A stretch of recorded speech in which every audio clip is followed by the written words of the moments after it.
यानी जिनको प्लेट में सजी सजाई सत्ता मिली है, उन नेताओं को निशाने पर लेगी। इसमें राहुल गांधी, यूपी में अखिलेश यादव, लालू पुत्र तेजस्वी हो, ये सब निशाने पे आएंगे।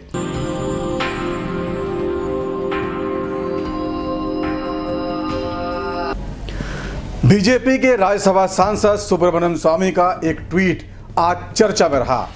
स्वामी ने मनी लॉन्ड्रिंग एक्ट पर सुप्रीम कोर्ट के फैसले के बाद अपने ट्वीट में कांग्रेस के वरिष्ठ नेता और पूर्व वित्त मंत्री पी चिदम्बरम का मजाक उड़ाया। स्वामी ने अपने ट्वीट में लिखा कि पीएमएलए पर सुप्रीम कोर्ट का फैसला पीसी और दूसरे नेताओं के लिए ऐसा है जैसा चिकन खुद पकने आया हो। स्वामी के इस ट्वीट के बाद सियासी गलियारों में गॉसिप शुरू हो गई और सोशल मीडिया पर लोग जमकर चटखारे देने लगे। तो ऐसा क्या था इस ट्वीट में? स्वामी ने क्यों चिदम्बरम का मजाक उड़ाया और इसके पीछे की असली कहानी क्या है?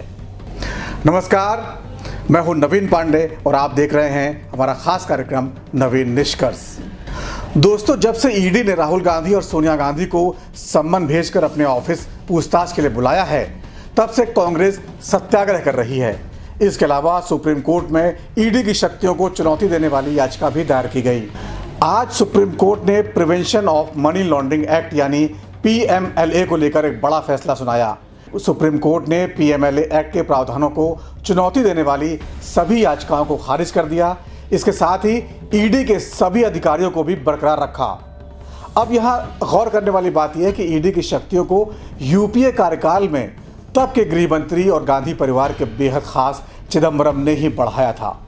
तब कांग्रेस को ईडी की शक्तियों की जरूरत थी, लेकिन आज ईडी की वही शक्तियां कांग्रेस नेताओं को बुरी लग रही हैं। इसीलिए कांग्रेस लगातार ईडी पर हमला कर रही है, उसकी शक्तियों पर सवाल उठा रही है। स्वामी ने सुप्रीम कोर्ट के फैसले के बाद चिदम्बरम को यही याद दिलाया कि ये ताकत जो आपने ईडी को दी थी, आज आप पर ही भारी पड़ गई। इसे बताने के लिए उन्होंने जिन शब्दों का इस्तेमाल किया है, chicken coming home to roast, यानी चिकन खुद फ्राई होने के लिए आया। तो दोस्तों, सियासत में समय बहुत बलवान होता है। पूर्व गृह मंत्री और वित्त मंत्री चिदम्बरम, जो एक दिन इतने पावरफुल थे, किसी को भी जेल भिजवाने की हैसियत रखते थे, आज खुद अदालतों में गुहार लगाते फिर रहे हैं। जो कांग्रेस गुजरात दंगों को लेकर मोदी और अमित शाह के खिलाफ फैसले ले रही थी, आज खुद अपने नेताओं को लेकर कितनी परेशान है और उसी के चलते सुप्रीम कोर्ट में भी मुंह की खा रही है। सुप्रीम कोर्ट ने अपने फैसले में गिरफ्तारी, जब्ती समेत सभी अधिकार जो प्रवर्तन निदेशालय को मिले हुए हैं, उन्हें मान्यता दे दी है। दरअसल अभी तक विपक्ष द्वारा बार बार ये सवाल उठाया जा रहा था कि जांच एजेंसी के अधिकारी पूछताछ के लिए किसी को भी बुला लेते हैं और फिर गिरफ्तार कर लेते हैं। कोर्ट ने इसको सही ठहरा दिया, यानी कि ईडी की शक्तियों को जो पहले से मिली हैं वो बरकरार रहेंगी। आपको बता दें कि ईडी ने हालिया समय में इस कानून के तहत बड़े बड़े नामों को अपने शिकंजे में लिया है। इसमें कांग्रेस अध्यक्ष सोनिया गांधी और राहुल गांधी का नाम तो शामिल है ही, और कई अधिकारी भी हैं। ज्ञात हो कि विपक्षी दल मोदी सरकार को केंद्रीय एजेंसियों का दुरुपयोग करने का लगातार आरोप लगाती रहती हैं। अदालत के फैसले के बाद भाजपा अध्यक्ष जेपी नड्डा ने कांग्रेस को खूब खरी खोटी सुनाई। देखिए, ये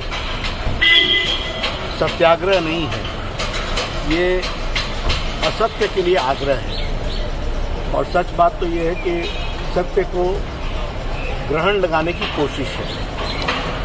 यह विषय जो उठा रहे हैं कांग्रेस पार्टी वाले, ये न देश के लिए है आवश्यक, न ही पार्टी के लिए। ये एक परिवार को बचाने की एक उत्सुक प्रयास है। वहीं केंद्रीय मंत्री अनुराग ठाकुर ने भी कांग्रेस को आईना दिखा दिया। आखिरकार कांग्रेस के मुख्यमंत्रियों के पास कोई काम नहीं बचा। राज्यों में उनके हत्या, बलात्कार, ऐसी घटनाएं एक के बाद दूसरी आ रही हैं। ये कांग्रेस का डर साफ दिखाता है कि जो घोटाले परिवार और पार्टी ने किए हैं, उससे बचाने के लिए जनता की आंखों में और एजेंसियों की आंखों में धूल झोंकने का और दबाव बनाने का काम हो रहा है। दरअसल ईडी को लेकर कांग्रेस और बीजेपी की ये लड़ाई अब सियासी से ज्यादा कुछ निजी होती जा रही है।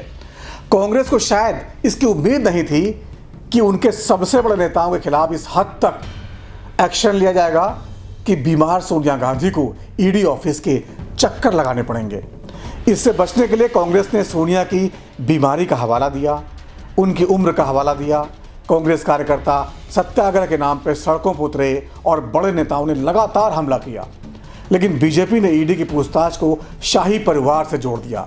यानी ये संदेश देने में कामयाब रही कि देश में चाहे कोई भी कितना भी बड़ा क्यों ना हो, कितना बड़ा परिवार हो, देश के कानून से ऊपर नहीं है।